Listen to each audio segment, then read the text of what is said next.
ధనంజయ రెడ్డి గారికి, అట్లాగే women and child welfare standing committee chairman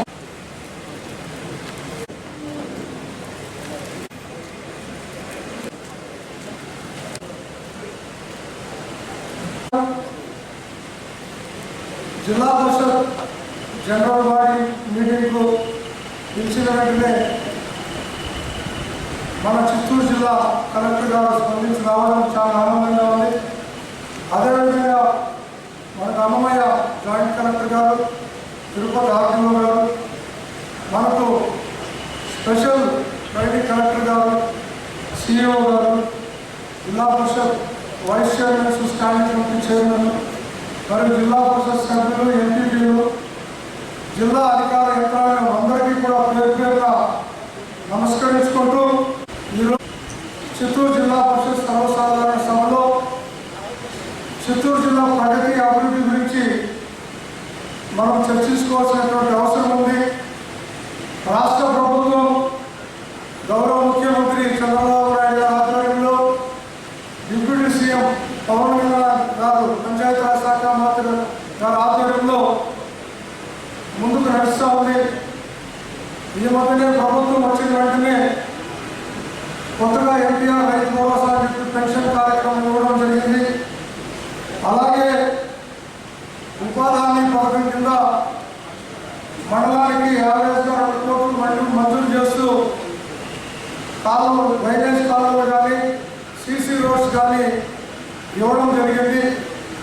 ఇంకా అనేక సంక్షేమాలు ప్రభుత్వం ప్రకటించవలసి ఉండడం వల్ల ఇప్పుడు జరిగేటువంటి కార్యక్రమాలన్నీ కూడా కలెక్టర్ గారు, మన ముగ్గురు అన్నమయ్య జిల్లా నుండి, అలాగే తిరుపతి జిల్లా నుండి మన జిల్లా కలెక్టర్ గారి ఆధ్వర్యంలో ఈ సభ జరుగుతుంది. కాబట్టి సభ్యులందరూ కూడా సూటిగా ప్రశ్నించాల్సిన అంశాలనే తీసుకొని మాట్లాడితే బాగుంటుందని చెప్పి తెలియజేస్తూ ఈ కార్యక్రమాన్ని జిల్లా పరిషత్ సిఇఓ గారు ముందుకు తీసుకొచ్చిందిగా కోరుతున్నాను.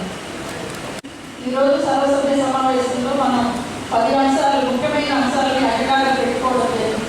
ఈరోజు అజెండా ప్రగతిపై సమీక్ష జరుపుకుంటున్నాము. జిల్లా వ్యవసాయ శాఖ అధికారి గారు వచ్చి వారికి సంబంధించిన ప్రగతి నివేదికలు చెప్పవలసిందిగా కోరుతున్నాము.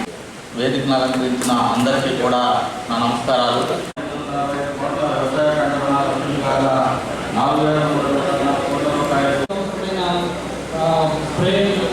పవర్ టిల్లర్లు, మినీ ట్రాక్టర్లు కూడా మన జిల్లా అమలు చేయడం జరిగింది. కాబట్టి 6 మండలాల్లో మామిడి ప్రత్యామ్నాయంగా సాయంత్రం కావాల్సిన రైతులు ముందుకు వచ్చినట్లయితే భవిష్యత్తులో కూడా ఎడుగుల ధరలు పెట్టడానికి అవకాశం లేదు. కాబట్టి కూడా పథకం అమలు చేయడం జరుగుతుంది. అందులో జరుగుతుంది. అదేవిధంగా ఉన్న భూగర్భ జిల్లాలని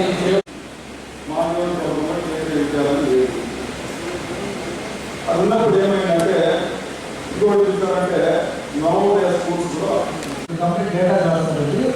తర్వాత ఇంతకుముందు ఎమ్మెల్యేలు కమ్యూనిటీ ఆఫీసర్స్ సిస్టమేటిక్గా క్వశ్చన్ చేసి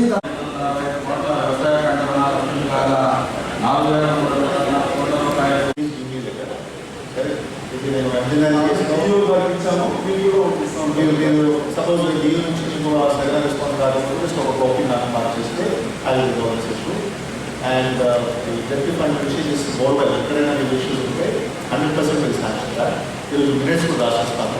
సెపరేట్గా డెప్యూసీ కూడా చెప్తాము, మీరు ఫాలోఅప్ చేస్తారు. ఈ టీచర్స్ ఫోకస్ సంబంధించి నేను జస్ట్ అలానే వాళ్ళ బేసిక్లీ వర్క్ అడ్జస్ట్మెంట్ గురించి మాట్లాడారు. So basically first mandal unit తీసుకుంటాము. మండలంలోనే ఎక్కడైనా సర్ప్లస్ టీచర్స్ ఉంటే ఫాలోఅప్ చేస్తాము. దెన్ డివిజన్ ఒక యూనిట్ చేయడం జరుగుతుంది. సో డివిజన్లో ఏదైనా అడ్జస్ట్మెంట్ ఉంటే డివిజన్ చేస్తాము, మళ్ళీ జిల్లాలో చేయడం జరుగుతుంది.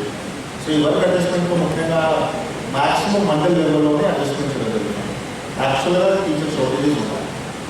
ఈవెన్ మిగతా కాన్స్టిట్యూషన్స్ కూడా సేమ్ ఇష్యూస్గా ఉన్నాయి. 200-300 బేసిక్ పిల్లలు ఉంటారు, కానీ టీచర్స్ చూస్తే 7-9 వస్తారు. సో 1:30 రేషియో బేసిక్గా మనం ప్రొడ్యూస్ చేయలేకపోతున్నాము. ఈవెన్ ముఖ్యంగా చూస్తే సబ్జెక్ట్స్ లైక్ మ్యాథమెటిక్స్ కానీ సైన్స్ కానీ ఎక్కువ షార్టేజెస్ ఉన్నాయి. సో ఈ వర్క్ అడ్జస్ట్మెంట్లో కొంచెం అడ్జస్ట్మెంట్ చేయడం జరిగింది. But still as no MLC గారు కూడా ఇష్యూ చేసేసారు, ఇంకా స్కోప్ ఉంది కరెక్ట్గా ఎక్సర్సైజ్ చేయడానికి కోసం. ఎక్సర్సైజ్ మనం సాఫ్ట్వేర్ వర్క్ చేసాం, ఇంకా కరెక్ట్ ఎక్సర్సైజ్ చేసుకోవచ్చు. So we will take it up this government నుంచి పర్మిషన్ తీసుకొని